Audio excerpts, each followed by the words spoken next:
nous avons pu faire ce déplacement après l'avis de la Cour internationale de justice qui avait été saisie par l'Afrique du Sud.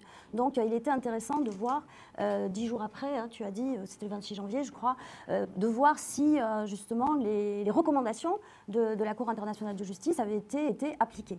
Et en fait, dans les échanges que nous avons pu avoir avec les différentes institutions et différentes associations, il nous a été dit que non, ça n'était pas appliqué et que même c'était pire. Et en fait, on en a eu la preuve puisque, c'est Jean-Marc, je crois qu'il a rappelé, il y a, vous l'avez vu, un camion de denrées alimentaires qui a été bombardé. Heureusement, il n'y a pas eu de blessés.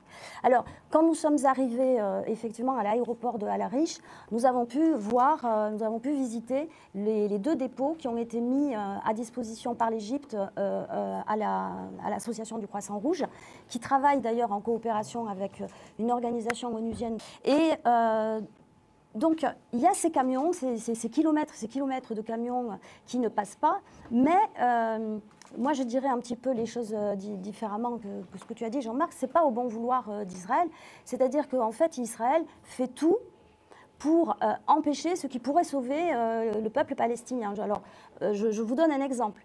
Ils interdisent le passage d'ampoules qui s'alimentent par l'énergie solaire. Il y a des ampoules toutes bêtes qui s'alimentent non pas par l'électricité mais par l'énergie solaire.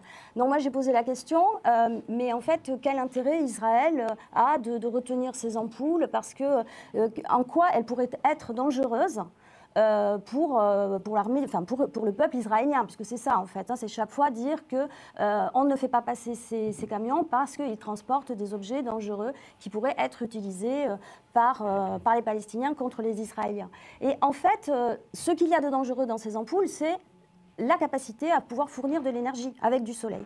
C'est comme ça que donc tout le matériel qui est alimenté par l'énergie solaire est retenu à Rafah, parce qu'en fait, Israël ne veut pas donner de l'énergie au peuple palestinien. Donc, évidemment, il n'y a pas de générateur, ça on le savait déjà. Mais par exemple, comme tu l'as dit, ou Anne, les frigos qui peuvent s'alimenter à l'énergie solaire sont retenus, etc., etc. Donc, l'idée, ça nous a été dit, l'idée, c'est ça. Ça nous a été dit par les bénévoles du Croissant Rouge et responsables du Croissant Rouge. Oui, ils font le constat qu'Israël empêche au peuple palestinien de se fournir en énergie, ce qui veut dire qu'on ne peut pas purifier l'eau, on ne peut pas alimenter les couveuses dans les hôpitaux.